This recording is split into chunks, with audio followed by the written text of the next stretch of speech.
السلام عليكم ورحمة الله تعالى وبركاته والاليال meel kastood ka kala joogtaan adduunka dacaladiisa irrawliya aan nuugba waa idin soo wada salaamaya ilaahay ha idin xafido waqtiguna ha idin waxnaado waa anigoo mar kale dib idigu soo noqday sidii caadada inoo hayna muuqaal cusub idin la wadaagaya mawduucan rabo maanta inaan ka hadlo wuxuu ku saabsan yahay kaydka qaranka ee jamhuuriyadda Djibouti. ugu horeyn walaalayaal kaydka qaranku doorka uu ciyaaray muhiimka ah waxa weeye waa meesha lagu ilaaliyo lagu ururiyo laguna maareeyo dokumentiyada dhaxalgalka u ah qaranka dalka ee hanti qaran la yiraahdo. waa meelaha laga soo diyaariyo dokumentiyada laga soo qaadayo xukuumadda maamul kasto xukuumadda ka tirsan taariikhda dalka iyo dhaqankaba. waa wixii wareysi ah ee qoraal ah wixii wareysi ah ee muuqaal ama cod ah waa meelaha lagu keydiyo waa meesha lagu keydiyo laga bilaabaa waqtigii waxa la bilaabay 1896 baa la bilaabay war keydkii u horeeyay la sameeyay. gaalku wuxuu bilaabay 1950 inuu naga dhaadhiciyo inay dokumentiyo gubteen anu ma aaminsan waa beentiisa wuxuu ku marmarsiyooda dhulka kullo warqadihii qaar baa qoraalkii xajin kari waayo wala akhri wax la akhriyo noqon kari waayeen illisible way noqdeen. aniga halka idin soo dhigay bogga waxaan ka soo qaaday archive-ka ama kaydka Faransiiska ee internetka 1950 ayaa beenta la sheego taariikh runa marka la rabo in la tirtiro ayaa wax lagu marmarsiyooda. waxa lagu leeyahay mar kalena way dhacday 1987 2007 taariikhda inay sax yihiin khalad tahay way dhici kartaa laakiin si taariikhda ma saxayo waxa 1950 waa sax weey kuwa kale se waqtiyo kale oo ay gubatay meeshu way jirtaa dad badan baa oo xogta haya. marka waxa loo baahan yahay walaalayaal in hurda laga kaco muhiimadda uu leeyahay kaydka qaranku waa arkaysiin waa meel loo doonto sooyaalkii dalka jiilba jiilka ka dambeeya haddii uu taariikhda rabo inuu wax dib u milicsado halkuu u doonan lahaa wey. marka laakiin taariikhda runta ha la qariyo dadkii deegaan ahaan ka soo jeeday dhulkan dadkii loogu imid dadkii gaalka soo dhaweeyay tamir iyo sokor ku bedeshay iyo dadkii ka diiday ee la dagaalamay cid ahaayeen magacdoodii dadkii ma taqaanaa ilaahay dhulkan ku beereen dhagax walba ilaahay meel buu dhigay meeshii uu dhigana uu yaala qabiilkii ahaayeen dadkii ka soo jeedeen tiradoodu intay ahayd waxaasoo dhan baa ku qornaa wixii baa la baabiyo la qarinaya waxaa laga dhigay dal lagu murmo oo cid walba ay sheegato uska kaste iyo qurun kaste uu soo lacag doonto wax kale uma yimaadaan inay ka dheefaan meeshan wadaniga asliga ahaa ee dalka loogu yimid gaajo lagu dilayo diimiska la noolaa la leeyahay meedka ku xalaal adiga. haddaba si fiican la dhageysto si fiican la dhageysto walaalayaal gaar ahaan waxaan la hadlayaa inta la jeclada kale dalkan ee deegaan ahaan ka soo jeeda in la aamuso in dabadhilaf la noqdo in daawada la ahdo 47 sano idinku filan wax bay bedeli weeday maalinta kasi dambe soo kasi daraysaa waqtigii waxaa la joogaa haddii aad martida balaaska uga dhigayseen maayo martidii baa idinku dul halgamaysa oo le anaa bedeli kara ma suuragal maaha damiir yeesha oo damqada oo dhulkiina idinka lexjecel idinka haysaaye dhulka badbaadsada dhulka la burburiyay ee dhulka la badbaadsado qaranka la badbaadiyo dadkana la badbaadiyo naftiina badbaadiyo ubadkiina badbaadiya tagteeda kale xukuumadda awoodda xorriyadda laysma weydiisto baryo laguma helo laysmana siiyo waa layska xayuubaa ee hadda waqtigii laga xayuubayay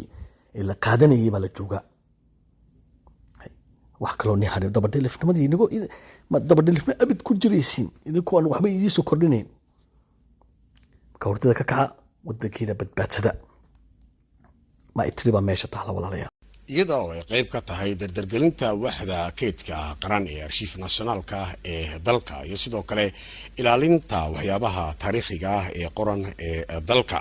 waxaa soo gaadhay saaka xarunta qaran ee kaydka Djibouti archive nationalka ilaa iyo 152 qasnadood oo ay ku jiraan dokumentiyada waxyaabaha taariikhiga ah oo dhinaca laga keenay kaydka madaxtooyada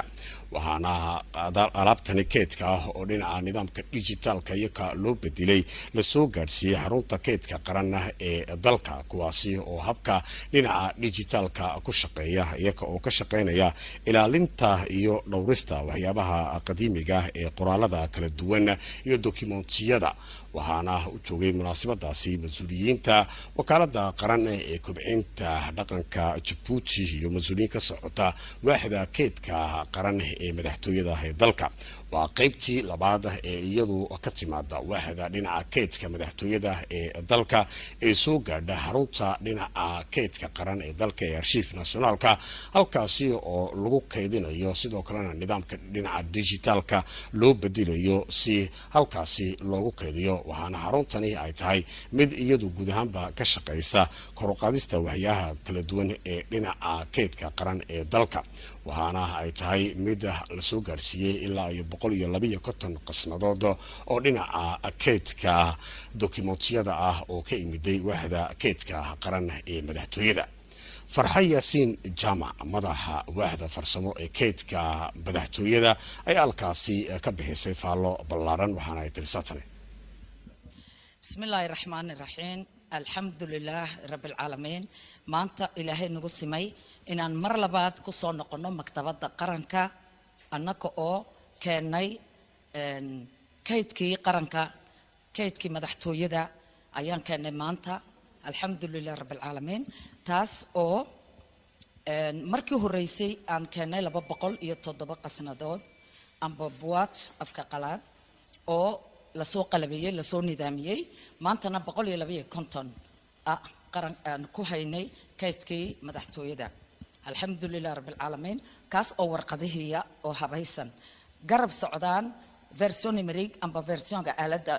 casriyeysan ee informatiga 35 document oo numeriga aan ku soo gudbinay alxamdulilah rabbil caalamiin. si fiican bay noogu dhacday, maasha allah, inagu soo dhaweeyeen mas-uuliyiintii maktabada qaranka iyo shaqaalihii maktabada qaranka aad bay u mahadsan yihiin. waxaan leenahay laamaha dawladda inay iyakuna hawshii aan galnay tani iyo bishii February aan soo dhaafnay 15keygii ateliyegii aan qabanay, aan ku baraarujinay laamaha dawladda iyo xafiisyada dawladda ay hawshii iyakuna sidaa u galeen. maasha allah, baraarujintii iyo wacdigii aan inaan biirooyada arshifyada dawladda ee biirooyada ee xafiiska xagga la keeno, way maktabadan baa loo dhisay maasha allah. bishii sanadkii 2020 hore baan u sheegnay waa inaan la soo buuxiyo wax alla waxa archive definitive la yidhaaho halkaas la keeno. marka waxa nagu xiga maasha allah assembleega insha allah dhawaan soo gudbin doona primaturka, wasaaradda shaqada, wasaaradda budgeega maasha allah. geestiisa waxaa halkaasi ka hadlay maxamed xuseen ducaale, agaasimaha guud ee wakaalada qaran ee kobcinta dhaqanka ee dalka, isagoo tibaahay in waaxda keydka qaran ee Archiif Nationalka dalka oo iyadu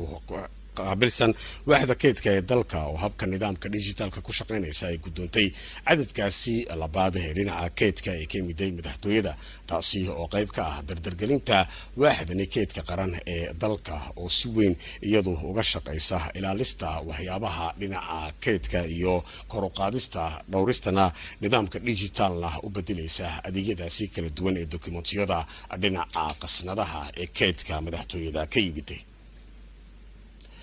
wararka